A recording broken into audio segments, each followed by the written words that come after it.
let's take a gander. With every league release, we review and rebalance many aspects of Path of Exile to update and reinvigorate old mechanics while trimming some power from strategies that stand too far above the rest. This time around, our changes are far more thorough. As part of the league announcement, Chris has already talked about a number of changes, but we'll go over them again quickly here with a bit more discussion of their consequences and some associated changes we've made as a result. Over time, the introduction of new mechanics, updates to existing balance, and improved collective understanding of the game has caused the damage of characters to be way too high. Many players are able to complete mid-difficulty bosses in a fraction of a second without any interesting interaction. Our ability to create interesting boss fights and monster combat is removed when players are routinely killing those monsters or bosses before they have used a single ability. Duh. Because of this, we're significantly reducing player damage at higher levels to greatly increase the challenge of endgame content, and are raising monster life at lower levels to make the leveling experience in line with our vision of how Path of Exile should be. Many of these changes are intended to affect every character in the game in some way, but we're still going to continue our tradition of making changes to the most powerful and least powerful mechanics to improve build diversity. The Great Support Gem Reduction. For a while now, we have been concerned with the power gap between support gems. There are gems that grant huge multiplicative damage bonuses, and there are gems that do a bunch of stuff that you don't really care about. When you're building a character, by far the correct choice is just to stack all the multiplicative damage bonuses and ignore all the interesting utility support gems because their opportunity cost is too high. We are reducing the damage bonuses on the support gems that are clearly just all about huge damage boosts and trying to give them impactful and appropriate downsides. For example, the Controlled Destruction Support gem now penalizes critical strikes multiplicatively. Overall, this works out to be a total of somewhere around 20%, potentially as high as 40% damage reduction for a character using a fully 6-linked skill with entirely damaged supports. There's much less impact for characters that use utility supports or who didn't have a 6-link setup. This achieves two goals for us. First, the gap between good and bad supports has been narrowed, creating more interesting build opportunities. Secondly, player damage output in the endgame is reduced, which is a goal for this balance pass. As I mentioned, we want to iteratively restore challenge to Path of Exile. It's worth clarifying that we haven't buffed unused utility support gems as far as this balance pass. It's fully intentional that it's a reduction of power for the most damaging ones. Damage multipliers between support gems have been standardized throughout these following rules. Gems that provide a useful benefit in addition to damage usually grant 25% more damage at less than 25% more damage at level 20. Arcade, thank you for the sub. Those that provide only a damage bonus or only have a very mild restriction or penalty grant around 30 to 35% more damage. Those with downsides or restrictions grant between 38 and 40% more damage depending on how severe the cost is of using the support. A couple of existing supports have had a downside added, allowing us to keep the damage multiplier relatively high. As an example, Melee Fizz now grants supported skills 10% less attack speed. Certain builds, such as Earthquake and Bleed, are barely affected by this downside because the damage multiplier hasn't changed. The support is almost as strong as before. Minion damage causes minions to be supported skills to have 25% less life. So you might want to consider other supports if your minions scaled damage from their life or if they're not tough enough when supported. This change provides more choice for builds that can be supported by a variety of support gems and lessens the relative damage loss incurred by using a support gem that doesn't provide direct damage, like Chain or Ancestral Call. There are now builds that will benefit more by using far more interesting support gems that were previously balanced around the only high damage support gems. A number of projectile and bow support gems like Barrage, Greater Multiple Projectiles, and Chain haven't been changed, so using these more interesting projectile support effects will have lost much less damage than other builds. This has caused certain bow builds to be strong relative to other skills setups at late game. With our buffs to skills like Barrage, 15% increased damage at 20, and Lightning Arrow, 15% increased gem damage at 20, Split Arrow, 10% more attack speed at all levels. These add up to really help bring bows in power relative to other builds. Do they think this is going to fix bows? Honest question. Many trap support gems haven't been adjusted, so trap builds will not suffer much of a damage loss compared to using other skills at high levels. The trap support, cluster traps, multiple traps, charge traps, advanced traps, and swift assembly support are unchanged. This has caused traps to be stronger relative to other skill setups at late game, and they'll have more of a reason to use the special trap support gems instead of generic damage supports. There are buffs to the cooldown trap skills: Lightning Spire, 25% more damage at all levels; Seismic Trap, 40% damage at all levels and a drastic increase in area of effect. We have made their wave and strike frequency now scale with trap throwing speed instead of cast speed. Yes, this does mean with the Architect's Hand or Slave Driver's Hand unique items, you can get immense bonuses even if you're not a trapper. You can now see trap builds are going to be very powerful. So traps are still mines, or trying to be mines. Certain builds that were balanced around having very powerful support gems have lost more damage than others as a result of these changes. To counteract this, a broad selection of skills have received a notable boost in damage at high levels. This won't bring their 6-link damage back to where it was before the reduction to support the gem power. It just makes sure they're not punished more than other ones by the changes. This predominantly affects skills that use melee weapons, but there are others affected too. In general, skills that use melee weapons have had a 25% damage increase at level 20 and are unchanged at level 1. Here's an example of a melee attack that has had its damage increase at level 20. Okay, so Ground Slam's 188 at base now. Oops, hit my DPI button. This has the nice side effect of making gem level for these attack skills matter more, and the potential for a 4-linked secondary melee skill like Ancestral Warchief to have barely lost damage. That's actually a good point. It means like 4-links and stuff are going to be better, right? Because you're not like... You're not so reliant on having the 2 extra damage supports.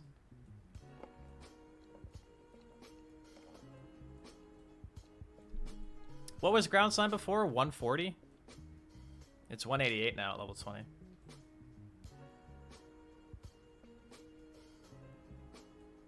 Okay. And Ancestral Warchief supported by Melee Fizz, Pulverize support, and Multi-Strike, which now applies to totems, has only lost 2.5% damage after the damage buff. At the same time, we realize that Slam skills have been overperforming relative to other melee builds for a while. As a result, we have changed Seismic Cry to no longer provide more damage to exerted attacks. Warcry empowered slams were incredibly powerful, as slams have received a damage bonus from Seismic Cry that non-slam skills didn't have access to. It was 150? Okay, so it's 188 now. Nice, Seismic Cry got slain. Poggers. This brings slam skills more in line with other skills when enhanced by war cries, though they still have the advantage of some slow slam specific mechanics like Fist of War. The support gem changes affect 6-link skills far more than they do those with fewer links because of how each support gem compounds with each other. Yeah, multiplicative bonuses, blah blah blah. So the damage loss won't be felt as much in the early and mid game. As support gems were generally nerfed far less or not at all at gem level 1, there will be cases during the campaign where buff skills will have more damage than before, especially for players that were struggling to find or craft 5 or 6 link items early in the league. We've numerically buffed the increased critical strike support, increased critical damage support, and the Nightblade support, as they were seeing relatively little use for builds that were invested in crit, making sure that their effect is more in line with other support gems for a build invested in criticals. 138 crit multi? Bro, that's a fuck ton. What was it before, like 88? Or 78? That's a lot of crit multi.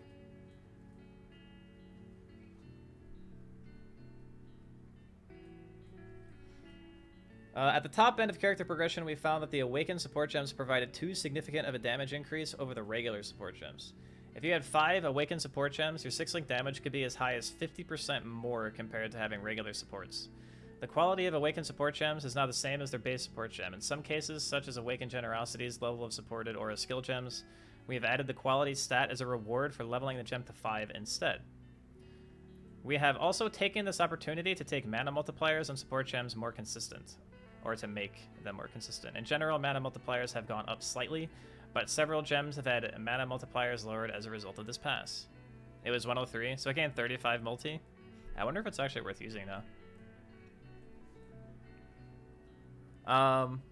Arc Mage has had its damage based on mana cost of the supported skill lowered. 60% of mana cost from 108% at level 20. God damn! It now also sets your spell mana cost to be 5% of your maximum unreserved mana instead of 6. As support gem mana multipliers were generally increased across the board. This will be a significant reduction in damage as mana builds using Archmage were very strong both offensively and defensively. Dude, call Archmage builds. They're dead. Call them. They're crying. They're crying right now. Please call them. We've changed the quality bonuses on a variety of support gems that didn't make a lot of sense for the base gem. For these, we focused on those that provide speed. For example, GMP now provides projectile damage instead of attack and cast speed. Chain now gives increased chaining range instead of projectile speed, with projectile speed becoming its anomalous quality instead at a lower value. Okay.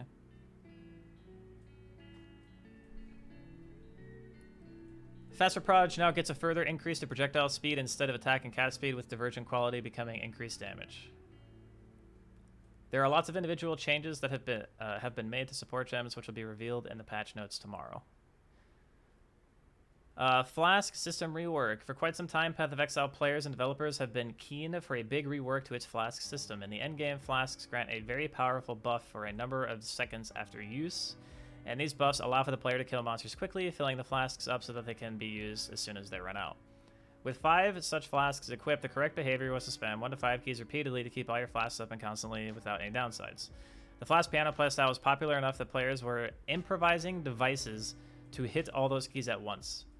Spamming the same keys repeatedly to get a set of powerful buffs that rival the power you get from your entire set of equipped items is not a fun game mechanic. It's unbalanced, it certainly isn't nice on your wrist, blah blah blah. Chris already said all this stuff. Most utility flasks and unique flasks have been rebalanced. Expect a lot less permanent power from flasks. Flasks that provide raw defense or raw power are the ones getting the biggest nerfs. Some flasks have been selectively buffed a bit if they were underpowered or less popular. In the Expedition expansion, there are now 3 ways that you can use flasks. You can either continue to use the rebalanced ones the traditional way, or you can apply one of 2 new types of currencies, the Instilling Orb and the Enkindling Orb, as part of the regular drop pool. The Instilling Orb will cause a flask to be used automatically upon a specific condition. For example, when its charges become full, or when you want to become affected by an Ignite. This means that in cases where you would previously want to time a specific flask usage, you can now rely on it happening automatically, with the only trade-off being that it may consume charges that you otherwise wouldn't intend to. There are a variety of different conditions, and a random one is enchanted onto your flask, overwriting the others each time you're using an Instilling Orb on it. The Enkindling Orb prevents utility flasks from gaining charges while active, but provides a big boost to their effect, duration, or various ways that they interact with their changes, or with their charges. There are various different types of boosts, so you can use more orbs to reroll for the one you want. When a flask removes a curse, it no longer applies a period of immunity to curses. Flasks that provide remove ailments now only provide a period of immunity to that ailment if they actually removed it. So if you get ignited, use a Dazzling Flask to remove the ignite and to gain immunity for a while. You now can't just spam the flask before you're ignited to be permanently immune. If you want permanent mitigation of ailments, there are other options for your build. Note that we have rebalanced ailment mitigation in general so that there aren't a few options that completely outclass the rest.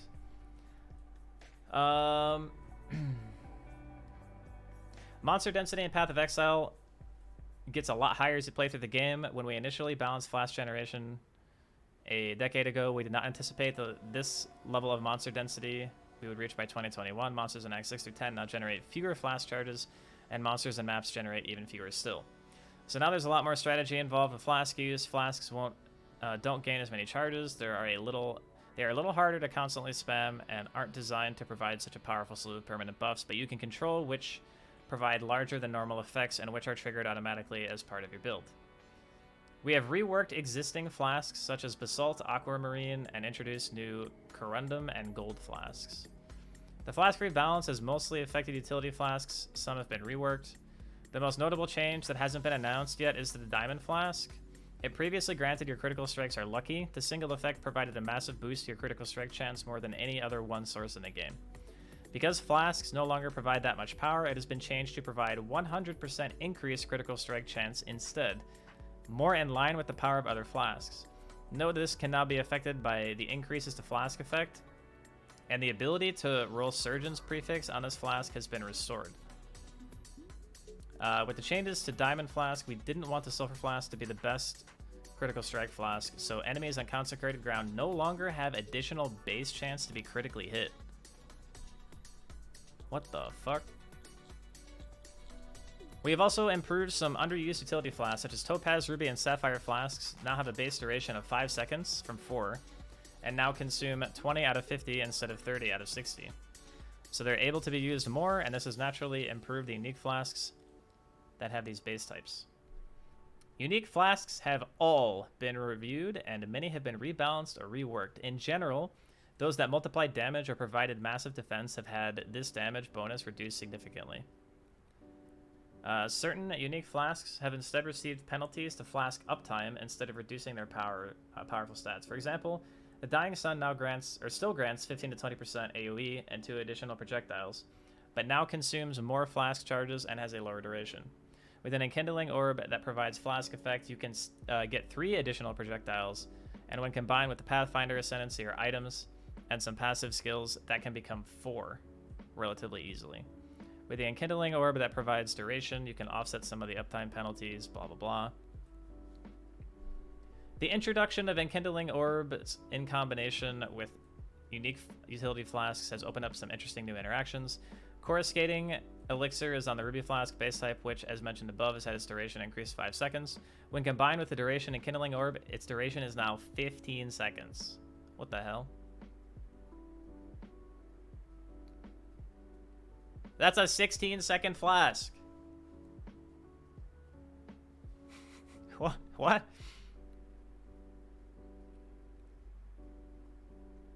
I wonder if this is actually usable now. Seems pretty good, right? Like, decent, at least. Okay. We have also added 45% increased flask duration to the passive tree, lowering the amount given by the cluster jewel notables as a result. This combination of mechanics has implications with a certain unique belt, Soul Thirst. Replica Rumi's Concoction has a huge duration reduction, but with the duration and Kindling Orb effect, you can nullify this, providing a massive defense if you can cancel out the slowing effect while having enough flask charges. We've also taken this opportunity to review Flask passive skills. Flask effect is now mostly found around the ranger area of the tree, and some new passives have been added. 20% increased flask duration. Flasks apply to you have 10% increased effect, remove maim, and hinder when you use a flask. That's a fucking sick-ass node, Jesus. That node is so good, actually. Wait, why is this... Wait.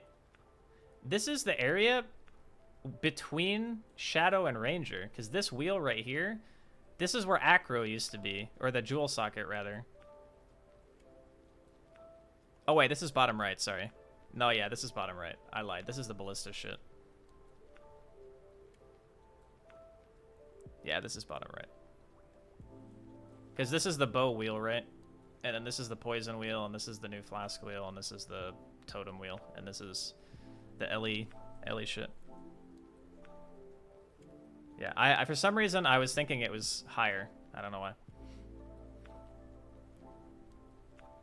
The Enduring Mana Flask no longer penalizes duration, so you have to press the button less, but it causes the flask to provide much less mana than before. Especially now that using a flask slot for a mana flask is a smaller loss of power, it has been rebalanced to provide a more appropriate level of mana recovery. The adrenaline modifier on flasks now gives far less movement speed, 6 to 8, down from 20 to 30, but my zoomies. Putting more of a focus on enhancing a Quicksilver Flask's effect with associated costs, rather than rolling a single modifier that granted almost as much speed as the Quicksilver Flask itself. Nah, it doesn't matter. You're still gonna get a lot. It actually doesn't matter that much. Player ailment mitigation. Flasks that remove ailments now only provide a period of immunity to that ailment if they actually removed it. So if you get ignited, use a dousing flask, blah, blah, blah. You can't just spam the flask and be permanently immune. Yes, we know that. In addition to the changes to how flask modifiers protect from ailments, we're also reworking how players mitigate ailments in other ways. The intent here is that there shouldn't be a simple low investment option for any character to mitigate every single ailment.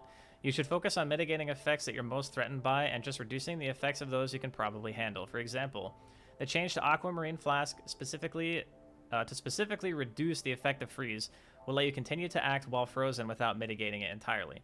If you craft your Aquamarine Flask to maximize Flask effect, then it can reduce a freeze to the point of almost being completely ignored. We've made a number of changes to mechanics that protect against all ailments at once.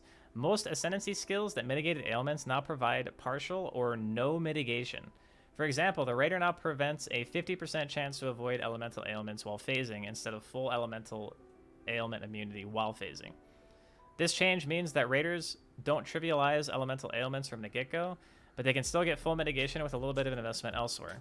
The Hierophant Pathfinder retains some level of elemental ailment mitigation, while the Inquisitor and the Elementalist no longer have any at all, as we felt that the Ascendancy passives that provided the elemental ailment mitigation alongside other properties were sufficiently powerful without it. Modifiers on gear that mitigate all ailments have also been reviewed and are generally lowered in power, so it's a much higher gear and skill passive investment to gain immunity to every ailment at once, making it more reasonable to focus on mitigating the specific ailments that are the most problematic for your build.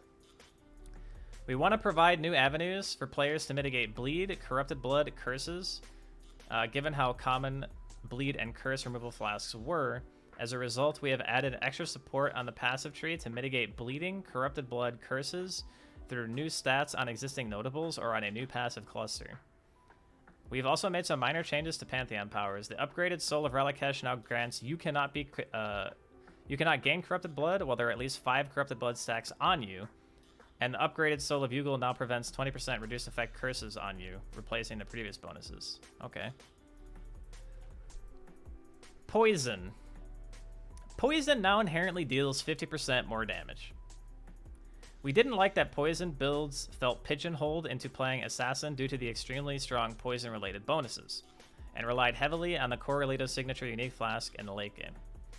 We've reduced the power of the Assassin's poison notables to be more in line with the kind of damage increases in Ascendancy usually gives. Noxious Strike no longer gives 30% damage over time multiplier for poison, and the increased poison duration for each poison you have inflicted recently is now capped at 100%. Toxic Delivery now has poison you inflict with critical strikes deals 25% more damage from 50. I mean, this is still more damage, right? Like, this is... I mean, people are probably going to play Pathfinder now, right? Between all the Flask changes and stuff, I could very easily see Poison BV Pathfinder being a thing.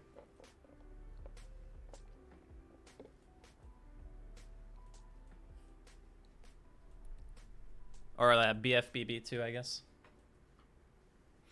But I think this still ends up being more damage. I'm not sure. I have to POB. Correlated Signature has been reworked to more directly benefit poison builds dealing critical strikes rather than any poison build. 25% chance to poison during Flask effect or critical strikes deal no extra damage. 30% damage over time multiplier for poison from crits. Take 250 chaos damage per second. Yeah, okay. Clack, clack, cacao. GGG just fucking firing off rounds into the crowd right now. The Pathfinder's Master Toxicist notable has received a smaller buff, or smaller nerf, now causing all poisons you inflict during any Flask effect to have a 20% chance to deal 100% more damage, from up from 30, while keeping its poison spread mechanic. Wait. Am I dumb? How is that a nerf?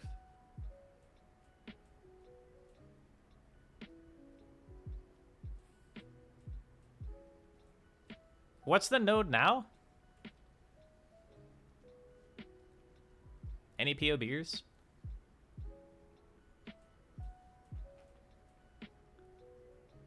Oh, it was 30%. Okay, yeah, all right, I am dumb. That's fine.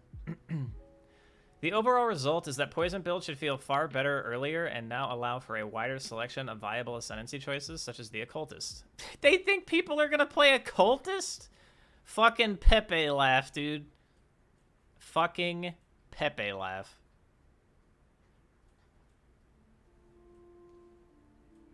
I mean, unless they actually change the Ascendancy. Poison builds were also guilty of having a particularly uninteresting array of support gems, with most purely providing an unconditional more damage multiplier. We have reworked the poison support gem to now be called the Critical Strike Affliction Support. This support gem provides damage over time multiplier to damaging enemies from critical strikes so that it can be used with ignites and bleeds too. The lesser poison support has been renamed to Chance to Poison. Note that this affects all monsters as well, as we felt in general poison supplied for monsters were unthreatening compared to other damaging effects. However, we have dude! Al-Hazmina is gonna rip! His poison does 50% more damage. Get Chaos Res. You're dead. You're gonna get hit by one snake and you're just gonna go, bleh. Your guts are just gonna fall out in the fucking ground.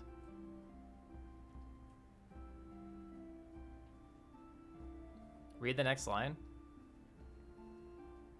Oh, we have lowered the poison damage of certain monsters that had significantly powerful poisons already, such as Al-Hazmina. Okay, never mind.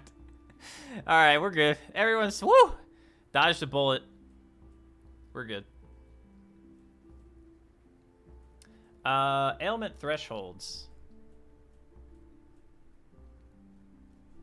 Now that player damage has been reduced, we've reviewed our ailment threshold calculations to compensate for the lower damage of fully supported skills. It's now much easier to apply stronger, non-damaging ailments on enemies with less damage, especially on skills less heavily supported. This is a summoner buff, by the way. We've also lowered the ailment threshold of particularly tough endgame encounters so that chill or shock investment is worthwhile on these encounters. Their threshold is now only slightly higher than a regular map boss's. What the fuck? Ailment's OP. As a much requested quality of life change, players can now see the effect of non-damaging ailments on enemies and themselves, so you can finally determine how powerful your shocks are on the enemies and thus know what benefit they are giving you. This also applies to ailments applied to you by the buff granted by the cruelty support. And the buff granted to you by cruelty support. Yeah, ailments are gonna be fucking donger this league. Trigger cost effects. When we're designing skills for Path of Exile, the mana cost of the skill is a mechanism that allows us to have large impactful effects. Bigger skills should cost more mana to cast. Unfortunately, this entire mechanism is currently being bypassed by triggering skills, as this skips their mana cost. This basically means that we can't design really powerful spells. In 3.15, triggering skills through support gems will require paying their mana cost. In fact, sometimes it now costs more than casting a gem by hand. Thankfully, this isn't very hard to do with well-constructed characters. Certain support gems that were originally disabled from supporting triggered skills like Arcane Surge can now be used to support them. Builds that triggered skills are some of the most interesting characters in Path of Exile and are often the best representation of the craziness that our character customization system allows. We're confident that they are still just as powerful as before, but now have more interesting design space to explore with future skills. As mentioned on the live stream, most triggered skills now cost mana. This was changed to add an additional opportunity cost to trigger builds, as they had already bypassed various restrictions like cast time. Some triggers have higher costs than others, most notably cast on damage taken, which previously had no cost at all, instead of just taking up sockets. Some positive results of this change are that Archmage can now apply to triggered skills, and Reap now gains blood charges when triggered. Spells triggered with Mjolnir or cast on death don't require you to pay the costs. Oh, that's cool. Mjolnir buffs. Flame Dash, Smoke Mine. As you know, most interaction with monster behavior is essentially bypassed if you're using an extremely effective movement skill. This is okay if you have specialized deeply into customizing that skill, but is currently the default state for any character if you use Flame Dash, Smoke Mine, or Dash without any further investment. These skills have been rebalanced to be more in line with other movement skills. These are not huge numeric nerfs, but do mean that there is scope for improving the performance of these skills by specializing around them. Many patches ago, we greatly buffed certain travel skills that were cooldown gated, and most notably Flame Dash, Smoke Mine, and Dash. They provide a huge amount of mobility and travel speed with little opportunity cost, so we've lowered their values to be more appropriate for their investment. Smoke Mine has been most heavily affected. It now gives a 1 second burst of speed. The speed starts at 20% and scales to 29, so its speed growth isn't as extreme at no cost. Its smoke cloud size has been increased and now has a cooldown of 5 seconds rather than 2.5. God damn! And has no cooldown recovery as it levels. Chris mentioned in the live stream that the changes to these skills are not huge numerical nerfs. Smoke Mine is an exception. No shit. However, despite that, it is still very good at achieving the purpose of giving the player mobility and utility benefits, and is still very good for evading damage and traversing across areas. They doubled the fucking cooldown and then took all the CDR off of it. Yo, Chris is just fucking... He's got out the machine gun. He just won't stop. Yeah, it's more than double. Dash's cooldown is 2.5 seconds from 2 and has 19% CDR instead of 57. Flame Dash's cooldown is now 3.5 seconds and has a 19% CD from 47. Its cast time is now 0.8 from 0.7, but still retains its cast time bypass if not used in rapid succession. The second Wind Support Gem has been changed to have a much higher mana multiplier and a penalty rather than a boost to cooldown recovery speed, so it's now a choice rather than the support gem you'd always use. Bitch, what? I want to zoom. Let me zoom.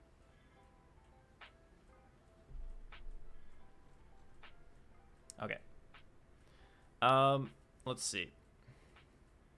Arcane Surge now provides increased mana regeneration rather than a percentage of mana per second, and no longer provides an increase to cast speed. This means that it now provides slightly more mana recovery at low levels before you've invested in mana regeneration, and works better with clarity, but doesn't multiply. Jesus Christ, they're shooting everything! Archmage is... Okay, it's probably not dead, but goddamn, it's close. It's on a fucking ventilator, okay? Fortify is intended to be a natural benefit of playing a melee character, not a primary defense to invest in.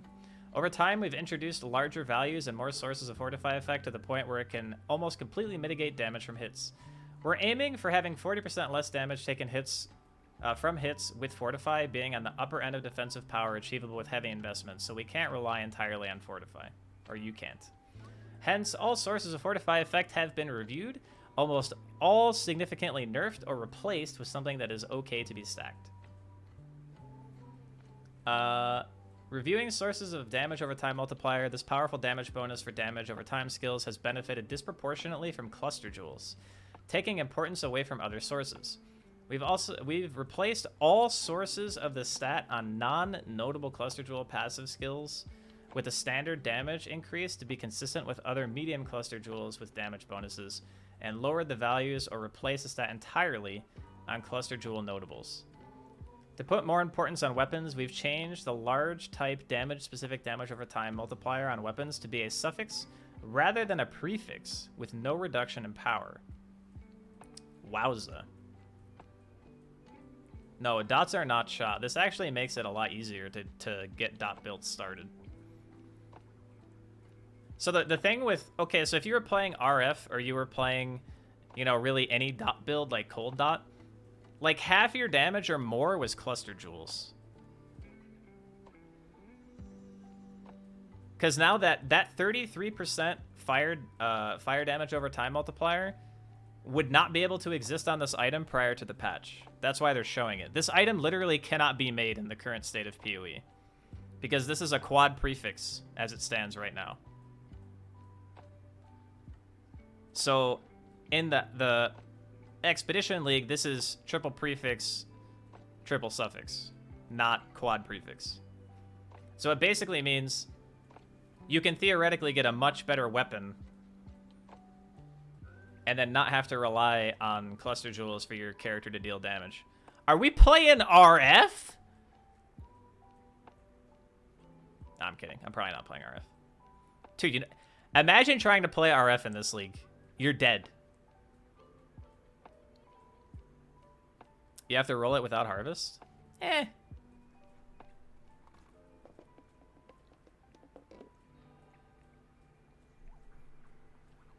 It's not that bad. You just fossil spam. Okay.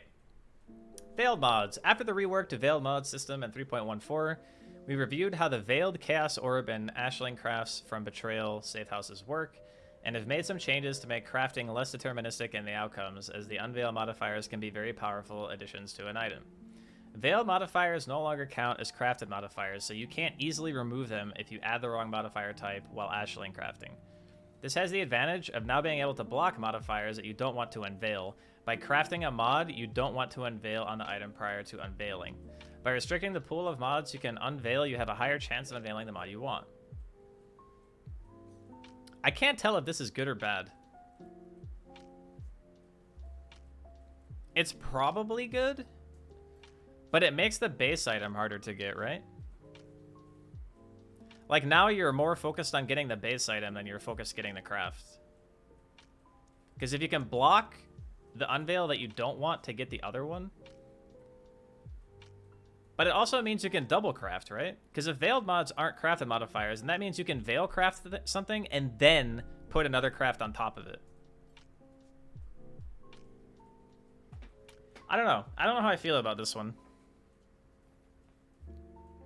Because it says veiled mods no longer count as crafted mods. So does that mean all the bench veiled mods are no longer crafted mods? Or are they just talking about when you unveil the item?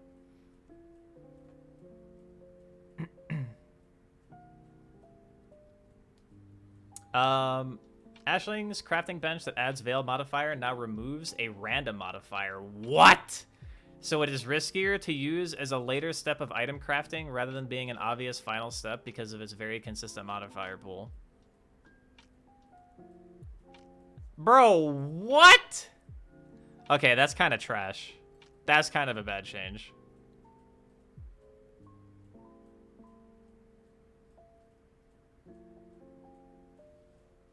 I was like okay with the first part. That part sucks. Veiled Chaos Orbs can no longer be used to get multiple veiled modifiers on an item. Previously, this was taking advantage of metacrafting modifiers or fractured modifiers. Dual attribute modifiers can no longer be rolled with other modifiers that grant flat amounts of attributes of the same types, the exception being those that grant all attributes. We didn't like veiled modifiers felt mandatory to get the highest amount of flat attributes on a specific item. I mean, there might actually be situations where the Ashling craft removing a mod is actually useful. Okay, so hear me out. At first glance, it seems pretty shitty. However, there are situations where you have an item where you're gonna bench it and you actually kind of need to annul. So you're getting like another method of annulling an item that also gives you a chance to just fix what you broke. So it actually does have a use. But overall, it's kind of bad, in my opinion.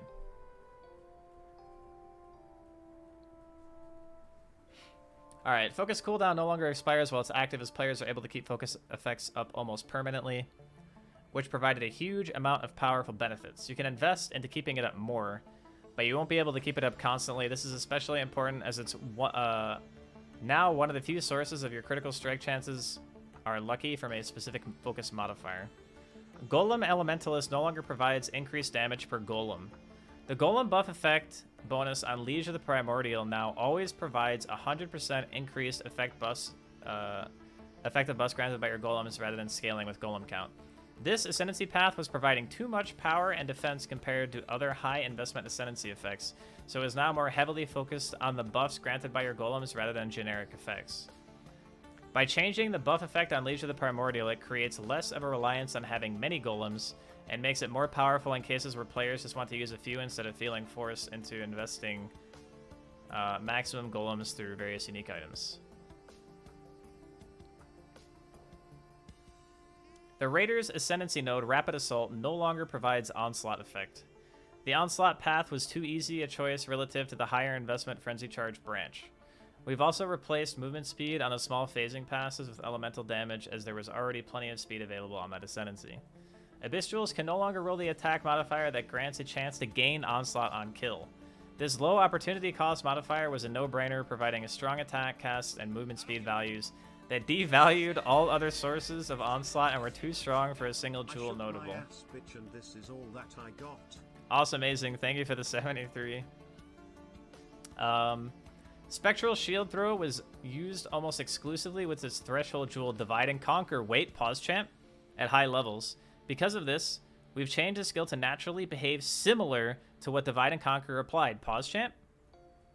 It will release all projectiles each time it chains, making it far stronger than before with sources of additional projectiles, and comes with a number of chains. While reviewing the skill, we've made changes to all skills that deal damage based on shield defenses, greatly boosting their damage. Pause champ?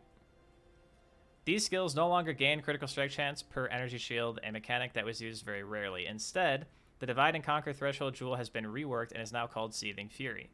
Seething Fury now provides bonuses to critical strike chance and multiplier to shield charge, spectral throw, and shield crush based on energy shield from your shield, making this an option for builds that do want to use energy shield based shields with these skills. Pause champ? I'm playing SST and shield crush for sure. These mechanics have all been significantly reduced in power simply because they were too strong.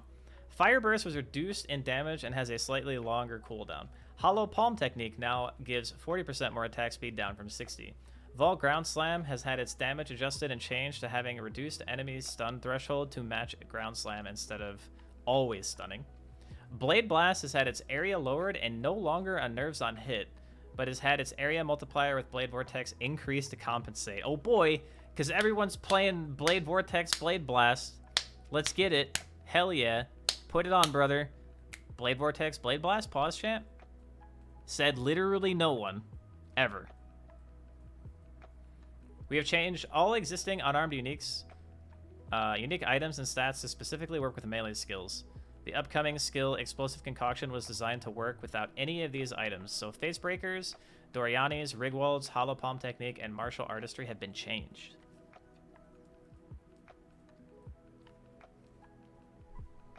Buffs to underperforming skills. As well as the aforementioned buffs to almost all skills that use melee weapons, a few bow skills, and cooldown traps, we've made some numerical buffs to a number of skills that weren't measuring up to their counterparts. As usual, we've buffed Firestorm. Bro, this is like the 5th league in a row. It now deals 20% more damage at level 20, and the first impact now deals 325% more damage, up from 250%. So the first hit of the gem is 75% more effective, and then 20% more on top of that, just at level 20. It's still garbage. The strike frequency of Lightning Spire Trap now scales with increases and reductions to trap throwing speed instead of cast speed. Lightning Spire Trap now deals 25% more damage at all levels. Seismic Trap now deals 40% more damage at all levels. The bursts have a radius of 9, up from 7. Seismic Trap's large bursts have a radius of 18, up from 12. The wave frequency of Seismic Trap now scales with increases and reductions to trap throwing speed instead of cast speed. The rotation speed of Flamethrower Trap no longer scales with increases to cast speed. It can no longer be modified. Shock Nova's ring no longer deals 50% less damage. It now deals full damage, so enemies in the ring take twice as much damage. That's actually kind of pause, champ.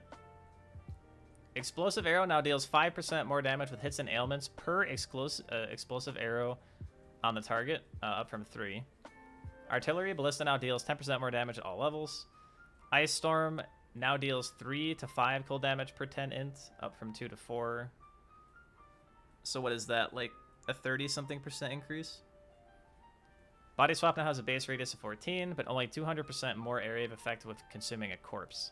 This results in a radius of 42, up from 40 when consuming a corpse, so it is still higher. Okay.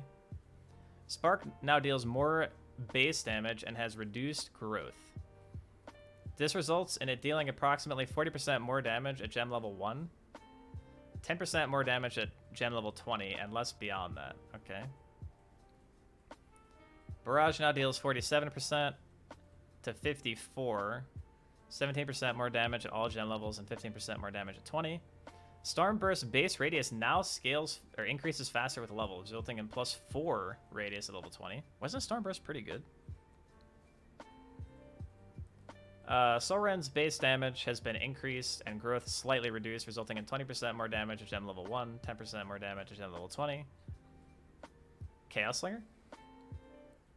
Stormcall's growth has been increased 25% more damage at level 20 and more at higher levels. Yo, Vol Stormcall is actually kind of lit. That might be a thing too. Lightning Tendrils Pulse now deals 100% more damage, up from 50. Still a bad skill. Lightning Arrow no longer has any increases to shock effect. As a result, it now has a higher value of shock, as though dealing X% more damage as a gem levels, dealing 290% at gem level 20 with no change to gem level 1. And it's now 20% more base attack damage. Okay. Rolling Magma damage growth per level has been increased, now deals 20% more damage. Okay. The amount of cold damage dealt per frenzy charge on discharge has been raised to match the fire damage per endurance charge. This is a 22% increase in cold damage. The minimum amount of lightning damage dealt per power charge has been slightly increased, and the maximum slightly reduced. This results in the same average damage as two other elements, but now deals 5% less overall lightning. Split Arrow is 10% more attack speed. Flame Blast, 20% more damage per phase. Ignite Flame Blast? Poison Flame Blast? Pause chant?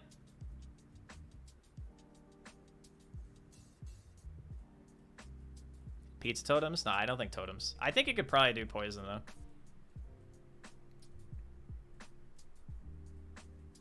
Evolve Flame Blast got buffed too. Rise is cooming. There are plenty of other smaller changes to be found in the patch notes later. Dude, that was a lot. That was a heavy read. That was a heavy read. I am 100% playing Shield Crush. No one can stop me.